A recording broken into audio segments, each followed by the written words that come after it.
Jake Morrison checked his uniform one more time. His hands were sweating inside his gloves. This was the biggest day of his life. And probably the biggest day in human history. Today, humanity would meet an alien empire for the first time. The exploration ship Horizon's Edge had traveled 3 months to reach this place. Kepris 7 was a small moon, chosen because it belonged to no one. Neutral ground, the perfect place for two species to meet and talk. Captain Lisa Hayes stood beside Jake. She was the ship's commander, a tough woman with short black hair and sharp eyes. She had seen a lot in her 20 years of military service, but even she looked nervous. "Remember the plan," Lisa said quietly. "We smile, we're polite, and we don't make any sudden moves. These aliens have weapons we can't even imagine." Jake nodded. Behind them stood Dr. Ben Carter, a thin man with glasses who knew everything about alien biology. At least, everything humans had guessed about alien biology. Next to Ben was Amy Russell, their security officer, her hand never far from her weapon. Kyle Brooks, their engineer, carried all the technical equipment they might need. The landing platform was made of smooth white stone. It gleamed under the light of 2 suns. In the distance, Jake could see mountains of blue crystal rising into a purple sky. Everything about this place felt strange and beautiful. Then they arrived. The Velrathi ships descended from the sky like falling stars. They were elegant and curved, nothing like the boxy human vessels. The ships landed without a sound, and doors opened in their sides. The aliens came out, and Jake forgot how to breathe. They looked like giant insects, but also not quite. They walked on 2 legs, with 4 arms that moved with grace. Their bodies were covered in hard shells that shimmered with purple and green colors. Their heads had large black eyes and moving mouth parts that clicked and whispered. The tallest one stepped forward. She wore something like a crown made of silver metal and living crystal. This had to be the queen. "I am Zalithara," the alien said, but she didn't say it with sound. A device on her chest spoke in perfect English while she made clicking noises. "I rule 12 star systems. I welcome you, humans, to this place of meeting." Lisa stepped forward and bowed slightly. "I am Captain Lisa Hayes. We come in peace, representing all of humanity. We're honored to meet you." The Queen's head tilted to one side. "Your species is very young. You have only just learned to fly between stars. Why should we speak with children?" Jake felt anger flash through him, but Lisa stayed calm. "Young doesn't mean foolish. We have much to offer. Our scientists, our artists, our perspective. We want to be friends with the Velrathi Empire." For a long moment, the Queen was silent. Then she made a sound like wind chimes. "Very well. Let us talk.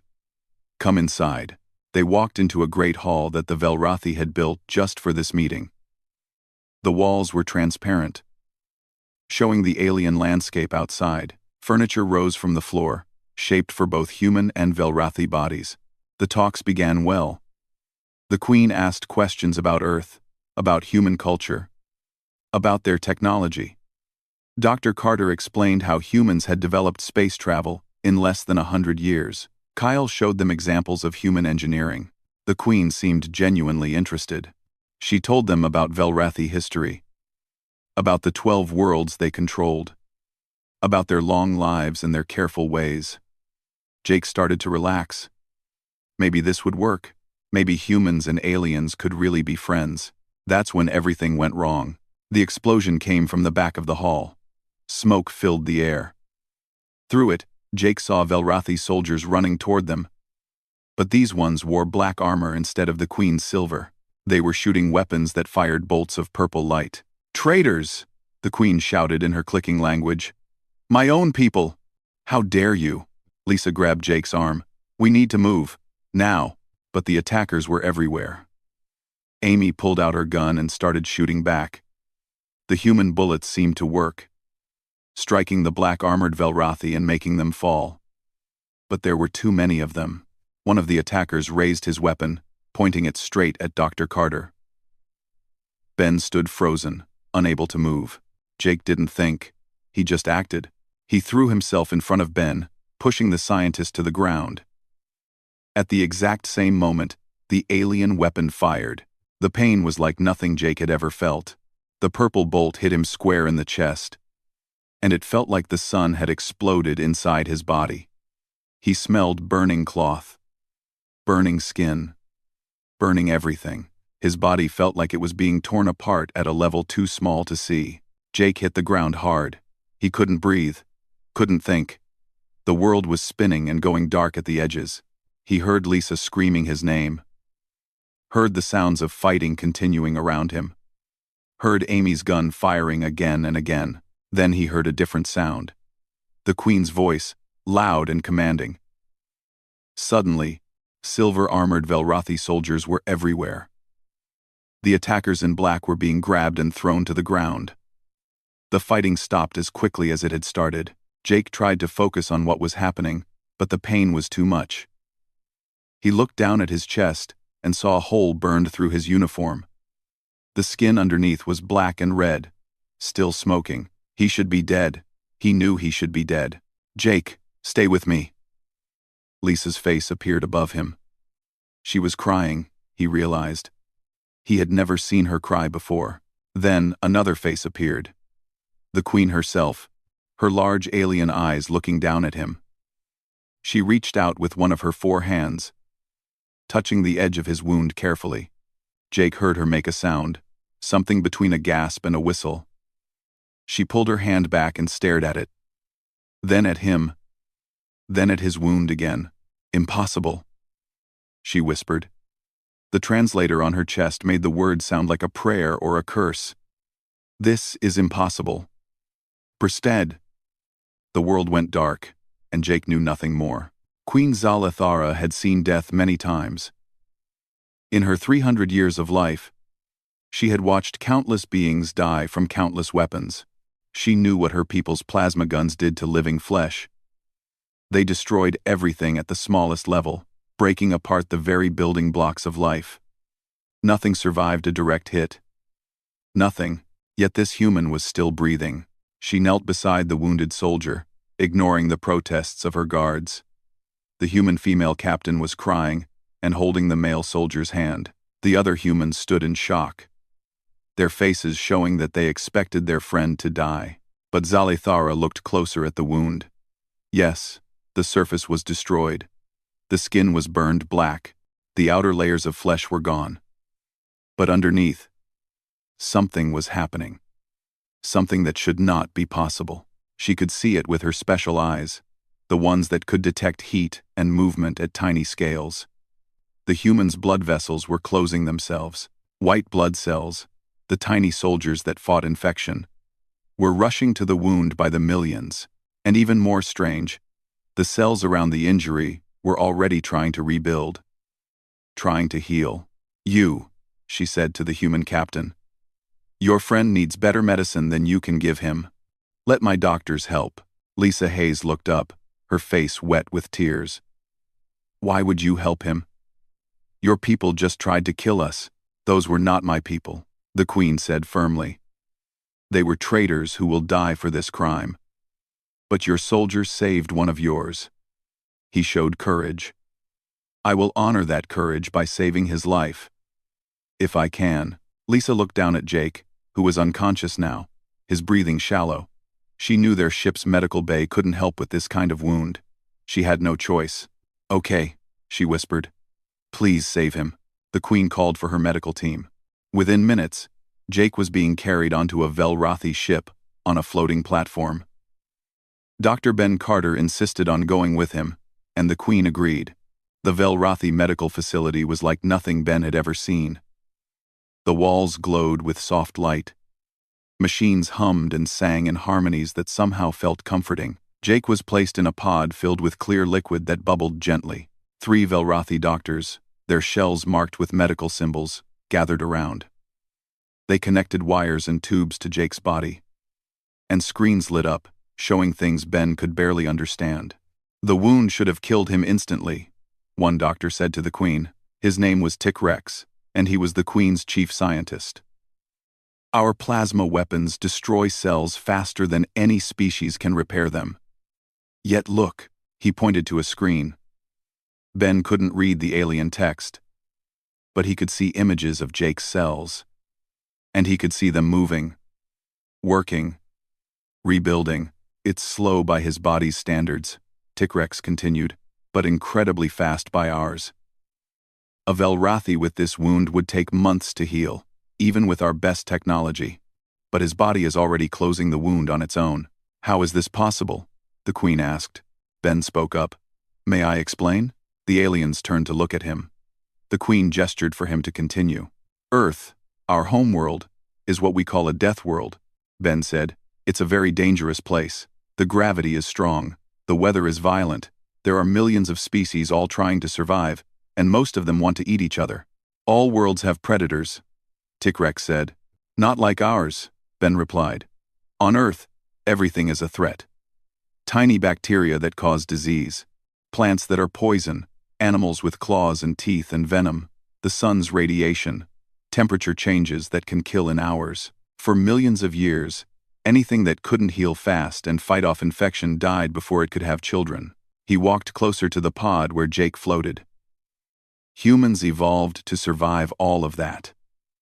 Our bodies learned to heal quickly. Our immune systems became very aggressive. We developed backup systems for almost everything. 2 kidneys when one would do. A liver that can regrow itself. Blood that clots fast. We had to, or we would have gone extinct. The Velrathi doctors looked at each other. Their clicking language filled the air as they talked among themselves. Fascinating, the Queen said finally. You are saying your entire species is built to survive injury? Yes, Ben confirmed. We're tough, because we had to be. Over the next 3 days, Ben watched the Velrathi doctors work. They were amazed by everything they found.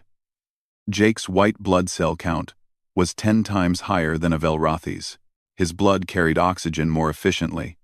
His bones were dense and strong. His muscles could work without oxygen for minutes at a time. He's built like a soldier, Tikrex said with something like admiration. Every part of him is designed for survival and combat. On the 3rd day, Jake woke up. Ben was sitting beside the medical pod when he saw Jake's eyes open. He rushed to press the button to call the doctors. Jake, can you hear me? Jake's voice was weak. Ben, where are we? What happened? You got shot. Really badly shot. But you're going to be okay. The Velrathi doctors came in, followed by the Queen herself. Jake tried to sit up when he saw her, but his body was too weak. Rest, human soldier, Zalathara said. You are safe here. The others? Jake asked. Your friends are fine. They're waiting on your ship. I have been keeping them informed of your condition. Jake looked down at his chest. The wound was still there, but it looked different. The burned flesh had been covered by new pink skin, still tender but clearly healing. He touched it gently and winced. How long was I out? 3 days, Ben told him. 3 days? Jake looked shocked. That wound should have killed me. Your weapon. It was designed to kill instantly. Yes. The Queen interrupted. It should have destroyed you beyond any hope of recovery. But you did not die. Instead, you healed. She moved closer, her 4 arms folded in what might have been a gesture of respect. I have studied many species, Lieutenant Morrison. I have detailed records of hundreds of different kinds of life from across the galaxy. Never have I seen anything like your people. I don't understand, Jake said. The Queen's mouthparts moved in complex patterns. When I first saw your wound, I looked closely. I saw your body fighting back against death with everything it had. Blood cells rushing to defend you. Flesh trying to regrow even as it was destroyed. I had never seen such biological determination. She reached out and placed one hand on the edge of his pod. I said you were impossible because, according to everything I know about life in this universe, you should not exist. The forces needed to create a species as resilient as yours should have killed you long before you became intelligent. Jake looked at Ben, who nodded.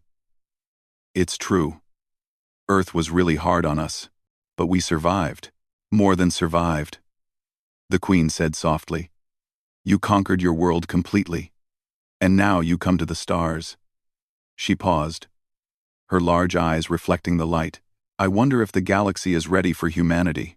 Jake wasn't sure what to say to that. The Queen stood up straight. Rest now. Heal. When you are strong enough, we will talk more. I have many questions about your impossible species. She left, followed by her doctors. Ben stayed behind, smiling. You did it, Jake. You made first contact memorable. Jake laughed, then groaned because it hurt. By almost dying. Great plan, but as he lay back in the medical pod, feeling his body continue its slow but steady healing, he realized something. The aliens weren't just curious about humans now.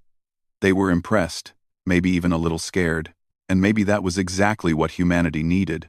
2 weeks after the attack, Jake was strong enough to walk around the Velrathi medical facility. The wound on his chest was now just a scar. Pink and tender but completely closed. The Velrathi doctors checked on him every day. And every day they seemed more amazed. Queen Zalathara had invited the entire human team to stay on her flagship, the Eternal Mandate. It was the most beautiful ship Jake had ever seen. The walls curved like the inside of a seashell, and light seemed to come from everywhere and nowhere at once. Gardens grew inside the ship, with plants from a dozen different worlds.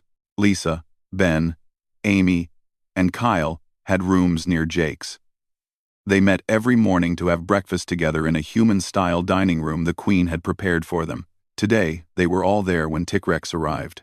The Velrathi scientist bowed in the human way, which he had learned. Good morning. The Queen wishes to speak with all of you. She has questions about Earth. They followed Tikrex through the ship's corridors. Other Velrathi stopped to stare at them as they passed. Word had spread about Jake's impossible healing, and the aliens were curious. The Queen received them in a large room with windows that showed the stars. She was not alone. A dozen other Velrathi stood with her, all wearing the symbols of scholars and scientists.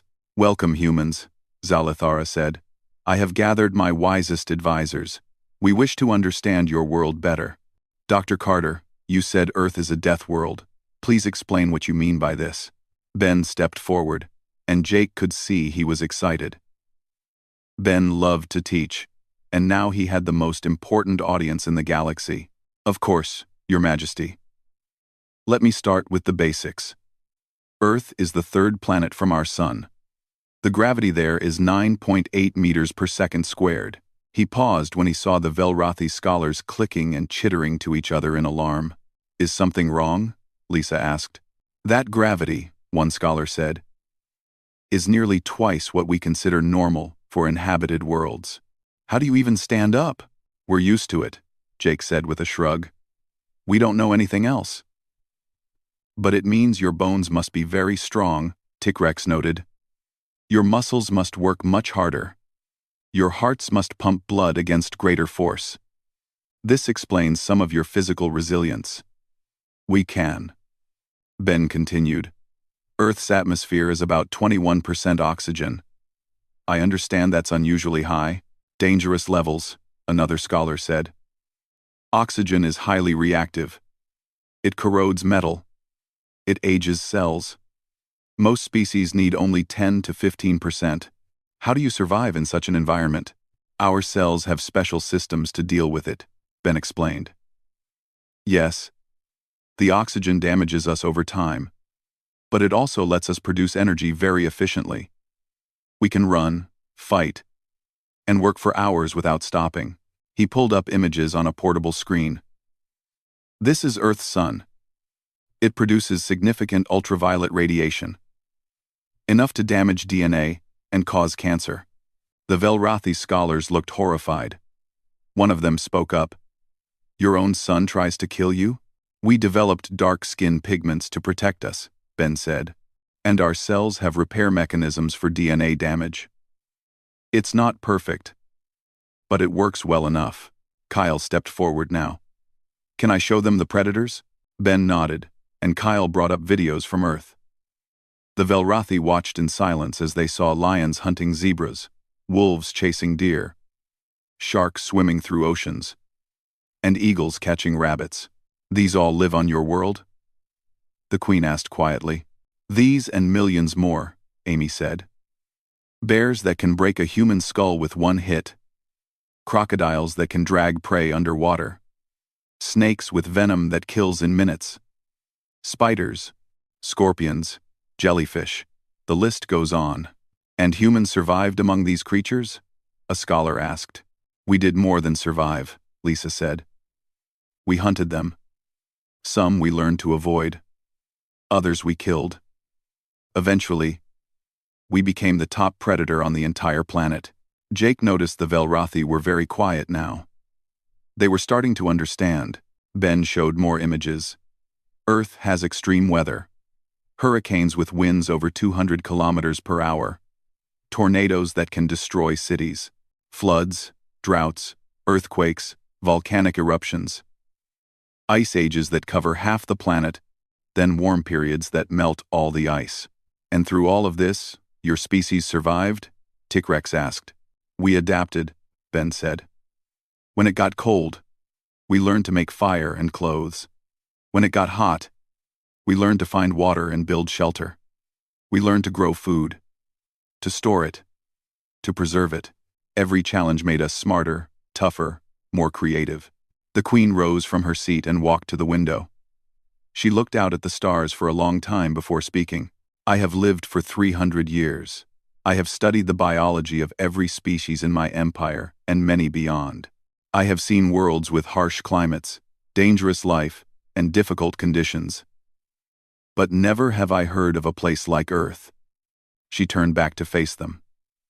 Your world is not just dangerous. It's actively hostile. It's as if your planet itself was trying to kill every living thing on it. That's basically correct, Ben agreed. And yet you not only survived, you thrived. You developed art, music, philosophy, science. You built civilizations.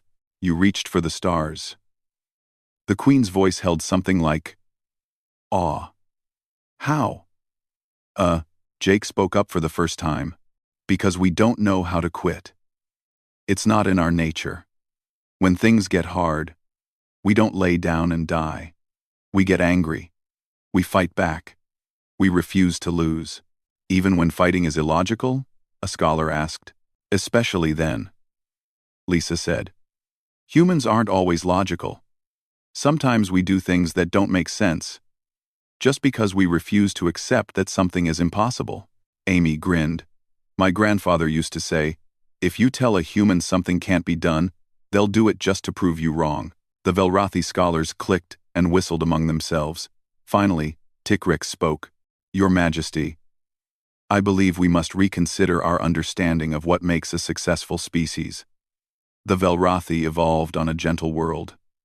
We had time to think, to plan, to develop slowly and carefully. We became wise and patient. He gestured to the humans. But these beings evolved in chaos. They had no time for patience. They had to be fast, strong, aggressive, and stubborn. Where we developed wisdom, they developed determination. Where we learned to avoid conflict, they learned to win it. What are you saying? The Queen asked. I'm saying that humans represent something new to the galaxy. A species that combines intelligence with incredible physical capability. A species that refuses to accept limits. Tikrex looked at Jake. When Lieutenant Morrison was shot, his body should have given up. Any reasonable organism would have died, but his body fought back with everything it had, because humans don't know how to surrender. The room was silent for a moment. Then the Queen spoke. I wish to propose an alliance between our peoples. Not just a trade agreement. A true partnership. Lisa blinked in surprise. Your Majesty, we're honored. But why? We're so young. So new to space. What can we offer you? You can offer us what we have lost, the Queen said. The Velrothi have ruled 12 star systems for 10,000 years. We have become comfortable. Soft. We have forgotten what it means to struggle. To fight.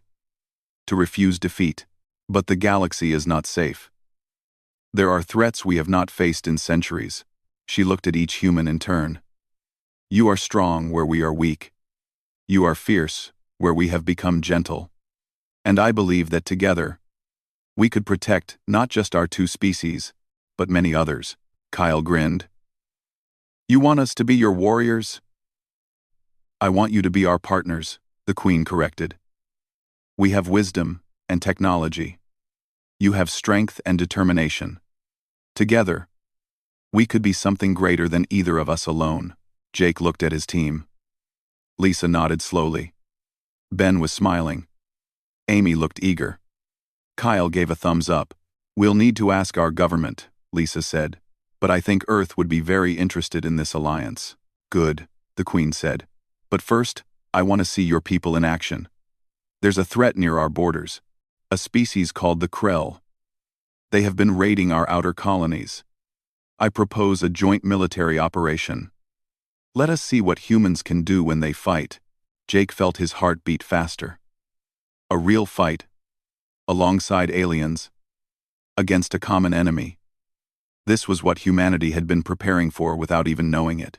When do we start? He asked. The Queen's mouthparts moved in what might have been a smile. Soon, Lieutenant Morrison. Very soon. The combined fleet gathered near the edge of Velrathi space. 20 beautiful alien ships hung in the darkness, their hulls gleaming with purple and silver light. Among them, 3 human vessels looked small and rough. But Jake felt proud seeing them there. The horizon's edge was joined by 2 more ships from Earth. The Defiance was a destroyer, built thick and heavy with weapons all over its hull. The Valiant was a carrier, holding 50 human fighter craft inside its massive belly. Commander Greg Patterson stood on the bridge of the Valiant, looking at the tactical display. He was a veteran pilot who had flown in 3 wars on Earth. His gray hair and scarred face showed his experience. So we're really doing this, he said to his second officer, Lieutenant Sarah Wells. Fighting alongside aliens against other aliens. My grandfather would have thought I was crazy. And Sarah checked her instruments. The Krell swarm, they call them. Apparently they're like a hive mind. Thousands of ships acting as one organism. Should be interesting. On the Defiance, Sergeant Nick Torres was getting his Marines ready for combat. Nick was a big man with dark skin and a voice that could shake walls. His team of 60 Marines stood in the cargo bay, checking their weapons and armor. Listen up, Nick said.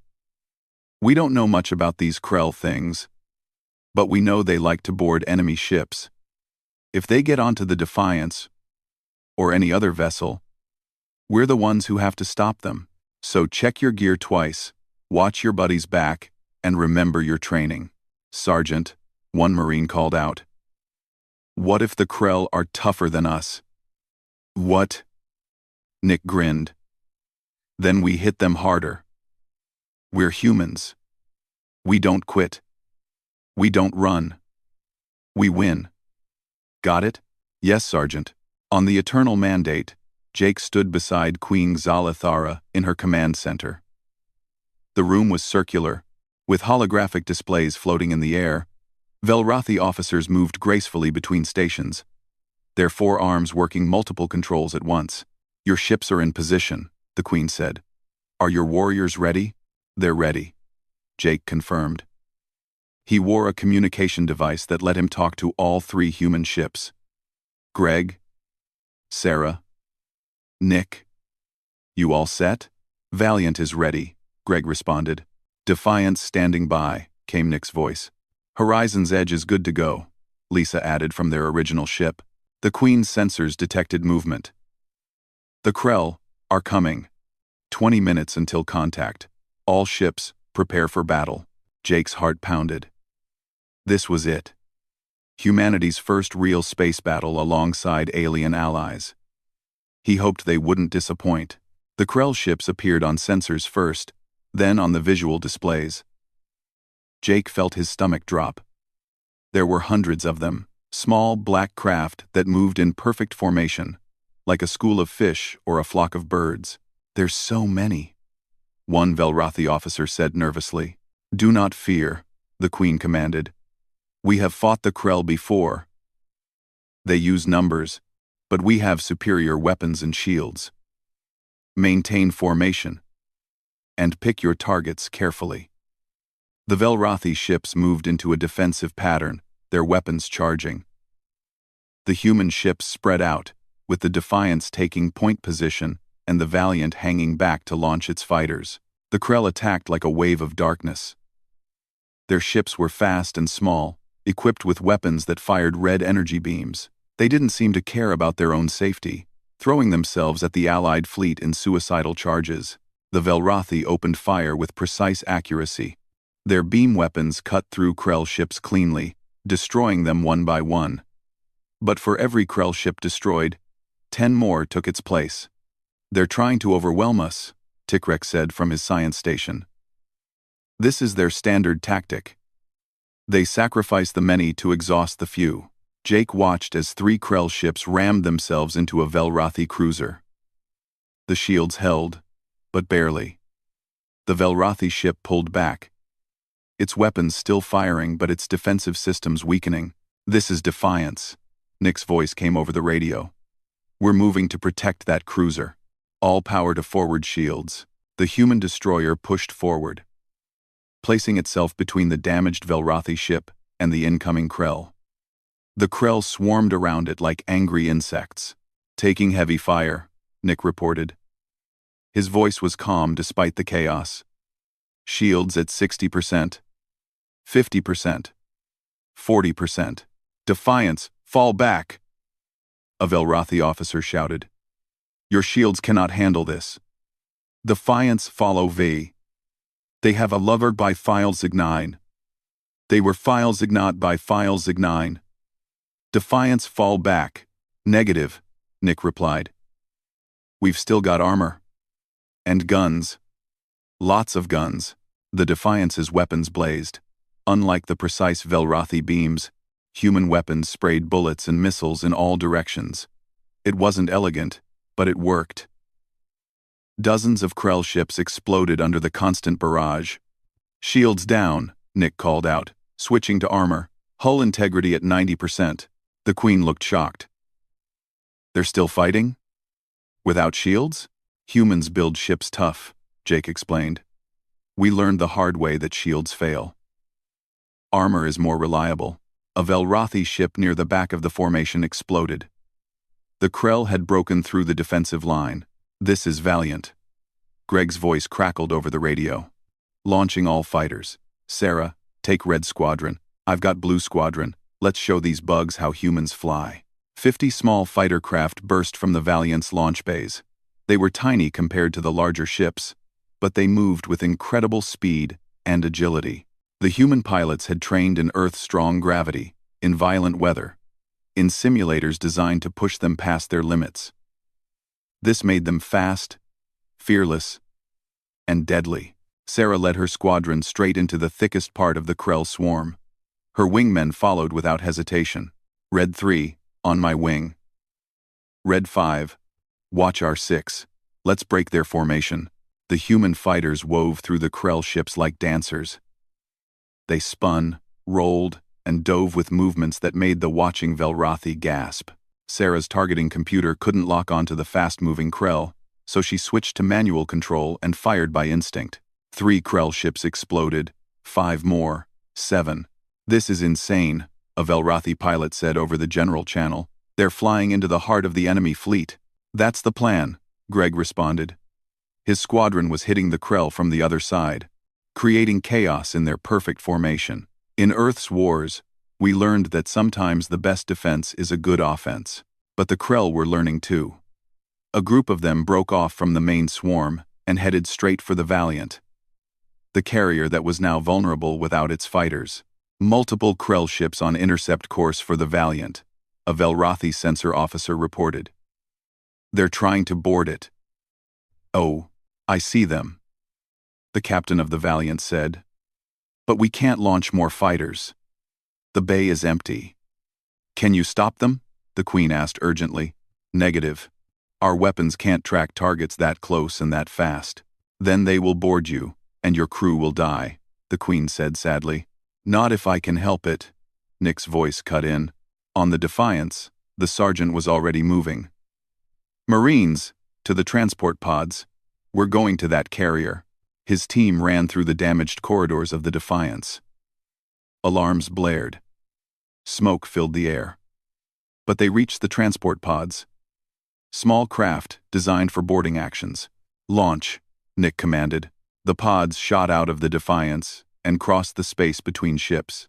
The Krell saw them coming and fired, but the pods were armored. They reached the Valiant, just as the Krell boarding craft attached to its hull, breaching in 3, 2, 1. Nick counted down. The Marines burst into the Valiant's corridors at the same moment the Krell cut through the hull. The two forces met in a junction near the hangar bay. The Krell were unlike anything in Jake's briefing files.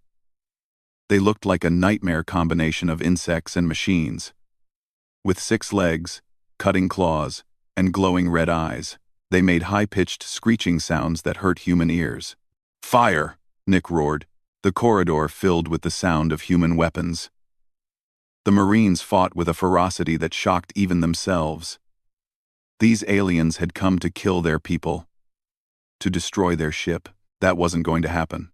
A Krell leaped at Nick, its claws reaching for his throat. He caught it mid-air, his strength enhanced by months of training in high gravity. He threw the creature into a wall and shot it 3 times. "They're tough," one Marine shouted. "But they go down if you hit them enough." 9. "Then keep hitting them," Nick ordered. The fight was brutal and close. In the narrow corridors of the ship, the Krell's numbers meant nothing. The Marines held the line, their training and determination making up for the aliens' biological advantages. Back in the main battle, things were changing. Greg's fighters had destroyed the Krell command nodes, the special ships that coordinated the swarm. Without them, the Krell lost their hive mind advantage.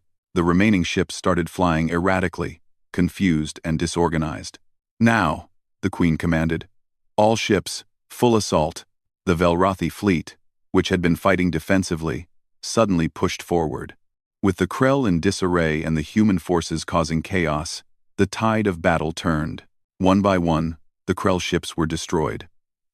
Those that tried to retreat found human fighters chasing them down. Those that tried to regroup were met by Velrothi precision fire. 30 minutes after it began, the battle was over. The combined fleet had won, but the cost was heavy. 11 human pilots had died. The Defiance was barely holding together. 37 Marines were wounded, including Nick, who had a deep cut across his shoulder. 3 Velrothi ships were destroyed, and 5 more were badly damaged. Jake stood in the Queen's command center, breathing hard.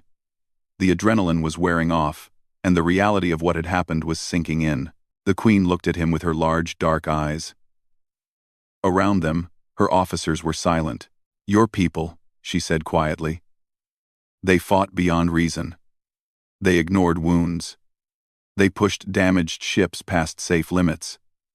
They flew into impossible danger without hesitation. "Yes," Jake said simply. "Why? Why didn't they retreat when things became difficult?" Jake thought about Earth, about humanity's long history of survival against impossible odds, about every human who ever refused to give up when logic said they should. "Because we don't know how," he said finally. "When you grow up on a world that's always trying to kill you, you learn that survival isn't about being logical. It's about being stubborn. It's about refusing to quit even when you should. Especially when you should." The Queen was quiet for a long moment. Then she did something Jake had never seen her do before. She bowed her head. "You have my respect, Lieutenant Morrison, and my gratitude." 3 days after the battle, the combined fleet held a ceremony for those who had died. Humans and Velrothi gathered together in the Great Hall of the Eternal Mandate. The names of the fallen were spoken aloud, both in English and in the clicking language of the Velrothi. Jake stood with his team, wearing his dress uniform. The scar on his chest still ached sometimes, especially when he was tired. It would probably ache for the rest of his life. But he wore it proudly now. It was proof that he had survived the impossible. After the ceremony, Queen Zalithera invited the senior human officers to her private quarters. Jake, Lisa, Greg, Nick, Ben, Amy, Kyle, and Sarah all came. walking through corridors that now felt familiar. The Queen's quarters were beautiful and strange. The walls showed images of her home world, with purple skies and silver seas. Plants grew from the ceiling, their roots hanging down like curtains. The furniture seemed to be grown from living wood rather than built. The Queen stood by a large window, looking out at the stars. She didn't turn around when they entered. "I have been thinking," she said quietly, "about what happened in the battle. About what I saw your people do." "We did what we had to do," Greg said. "To protect our allies and complete the mission." "No," the Queen replied, finally turning to face them. "You did more than that. You fought with a courage and determination that my people have forgotten. You took risks that defied logic. You refused to accept defeat even when defeat seemed certain." She walked closer to them, her forearms moving in complex patterns that Jake had learned meant she was choosing her words carefully. "I told you before that I have lived for 300 years. In that time, I have seen the rise and fall of many powers in this galaxy. I have learned to recognize the signs of a species that will change everything." She paused. "Humanity has those signs." "What do you mean?" Lisa asked. "Your species is young. You have only been in space for a few decades. You have limited technology, few ships, and no territory beyond your home system. By all logical measures, you should be insignificant." The Queen's voice grew stronger. "But you are not insignificant. You will never be insignificant, because you carry something that cannot be measured or counted." "What's that?" Ben asked, genuinely curious. "The refusal to accept limits," the Queen said. "The Velrathi have grown comfortable in our power. We have ruled our 12 systems for 10,000 years. We have forgotten what it means to struggle. We fight wars carefully, always calculating the cost. Always ready to retreat if the price becomes too high." She gestured toward Nick, whose arm was in a medical wrap. "But your Sergeant Torres led his Marines into an enemy swarm without hesitation. He was wounded, bleeding, in pain. Yet he kept fighting because his people needed him." She looked at Sarah. "Your pilot Wells flew into the heart of the enemy formation, where a single mistake would mean death. She took that risk not because she had to, but because it was the fastest way to win." She turned to Greg. "Your Commander Patterson watched 11 of his pilots die. Yet he continued to give orders, continued to fight, continued to lead. A Velrathi commander would have withdrawn to grieve, but you humans do not have that luxury. You cannot afford to stop, even for sorrow." Finally, she looked at Jake. "And you, Lieutenant Morrison? You threw yourself in front of a weapon that should have killed you instantly. You did it without thinking, without calculating the odds, without considering your own survival. You just acted." She moved to the window again, her back to them. "When I saw you healing from that wound, I said you were impossible. I meant it. By all the laws of biology that I know, you should not exist. Your world should have killed you. The universe should have killed you. But you survived. You thrived. And now you are here, among the stars, and I wonder what it means for the rest of us." The room was silent for a long moment. Then Jake spoke. "You're afraid of us." The Queen made a sound like wind through crystals. It might have been laughter. "Yes, Lieutenant. I am afraid. Not because I think you will attack us, not because I think you are evil. I am afraid because I know what comes next." "What do you mean?" Lisa asked. The Queen turned back to face them. "In 1,000 years, perhaps less, humanity will be the dominant power in this galaxy. You will spread to hundreds of worlds.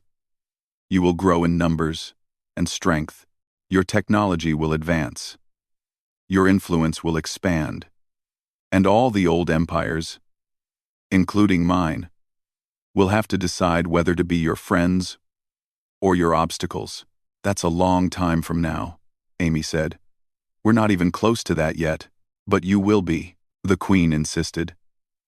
"Because you have something we lack. You have the hunger that comes from surviving a death world. You have the determination that comes from fighting for every day of your existence. You have the creativity that comes from solving problems that should be unsolvable. She walked among them now, looking at each human in turn. The Velrathi became wise by living slowly and carefully. We avoided risks. We planned everything. We built our civilization over millions of years. But you, humans, you built yours in mere thousands. You went from living in caves to flying between stars in the blink of an eye, by our standards. Tikrex, who had been standing quietly in a corner, spoke up. The Queen and I have studied your history extensively. We have seen your wars, your disasters, your struggles. You have faced extinction many times. Diseases that killed millions. Wars that destroyed nations. Climate changes that threatened your entire species. Yet each time, you came back stronger. We didn't have a choice, Ben said. We either adapted or died. Exactly, the Queen said. And that is why you will dominate this galaxy. Because when faced with a choice between adapting and dying, you chose adaptation every single time. That is not something that can be taught. It is written into your very DNA. She returned to her seat, folding her forearms in a gesture of formality. This is why I am proposing a formal alliance between the Velrathi Empire and the human government. Not as master and student, not as strong and weak, but as equals, as partners. We'd be honored, Lisa said. But I have to ask, what do we bring to this partnership? You have better technology, more ships, more resources. What can we offer you? The Queen's mandibles moved in what Jake now recognized as a smile. You bring hope. You bring the reminder that comfort can be dangerous. You bring the fire that we have lost. And most practically, you bring warriors who can do what my people no longer can. You want us to fight your battles? Greg asked, a note of concern in his voice. No, the Queen said firmly. I want us to fight our battles together. The Krell are just one threat. There are others in this galaxy. Pirates, slavers, empires that respect only strength. The Velrathi have tried to handle these threats diplomatically for centuries. Sometimes it works. Often it doesn't. She stood up. But with human determination combined with Velrathi wisdom, we could create something new. A partnership that protects not just our two species, but many others, smaller civilizations that need guardians, developing species that need guidance. You're talking about being the police of the galaxy, Sarah said. I am talking about being the shield, the Queen corrected. There are good people out here in the darkness, humans. People who just want to live their lives in peace. They need someone to stand between them and the predators. The Velrathi tried to be that shield, but we have grown too cautious. We hesitate too much. We fear casualties too greatly. She looked at Nick. But your Marines do not hesitate. They see a threat, and they act. She looked at Sarah and Greg. Your pilots do not fear death. They fly into danger because it is necessary. She looked at Jake. And your officers do not abandon their people. They throw themselves into harm's way without a second thought. Second thought. You're right, Jake said. We do all of those things. Because that's what humans do. We protect what we care about. We fight for what we believe in. And we don't quit. Then join us, the Queen said. Not as subjects, not as servants, as allies, as friends. Help us remember what it means to fight for something bigger than ourselves. And in return, we will help guide you as you grow. We will share our knowledge, our technology, our experience. Together, we will be stronger than either of us could be alone. Lisa looked at her team. They all nodded. Then, she turned back to the Queen. We'll need to send this proposal back to Earth. Let our government decide. But speaking personally, she smiled. I think humanity would be crazy to say no. You saved Jake's life. You treated us with respect. You fought beside us in battle. Those are the actions of true friends. The Queen bowed her head. Then I will wait for your government's response. But I already know what it will be. Because I understand humans now. You will say yes. Not because it is logical, not because it is safe, but because it is the right thing to do. And despite all your strength, all your determination, all your capacity for violence, you are fundamentally good people. She walked to Jake and placed one hand on his shoulder, near the scar. This wound taught me something, Lieutenant Morrison. It taught me that the impossible is simply something that hasn't happened yet. Your species was impossible. Your survival was impossible. Your recovery was impossible. Yet here you are. She removed her hand and stepped back. The galaxy believes in many impossible things. They believe that death worlds cannot produce intelligent life. They believe that young species must stay weak for centuries. They believe that peace can be maintained through wisdom alone, without strength to back it up. Her voice grew stronger. But you humans have proven that impossible things can become real. So perhaps it is not impossible that a young species and an old empire can work together. Perhaps it is not impossible that warriors and scholars can be partners. Perhaps it is not impossible that we can build something better than what came before. 6 months later, Jake stood in the Velrathi embassy on Earth, wearing the uniform of a commander. He had been promoted and given a new assignment. He was now the first human ambassador to the Velrathi Empire, permanently stationed on the Eternal Mandate. The alliance had been approved by every nation on Earth. Humans and Velrathi were now officially partners. Already, trade had begun. Technology was being shared. Joint training exercises were being planned. But more than that, something else was happening. The other empires in the galaxy were watching. They saw the alliance between the ancient Velrathi and the young humans. And they were paying attention. Some with curiosity, some with caution, and some with fear. Because they understood what the Velrathi Queen had understood. Humanity was not going to be a minor player in galactic affairs. They were going to be a major force, and anyone who underestimated them would do so at their own risk. Jake touched the scar on his chest. It had faded now, just a line of paler skin. But he would carry it forever, a reminder of the day he almost died. The day the aliens learned what humans were really made of. The day everything changed. He smiled and looked up at the stars. Humanity was no longer alone in the universe. They had friends now. Allies. Partners who respected them, not despite their Death World origins. But because of them, the impossible had become possible. And Jake couldn't wait to see what happened next.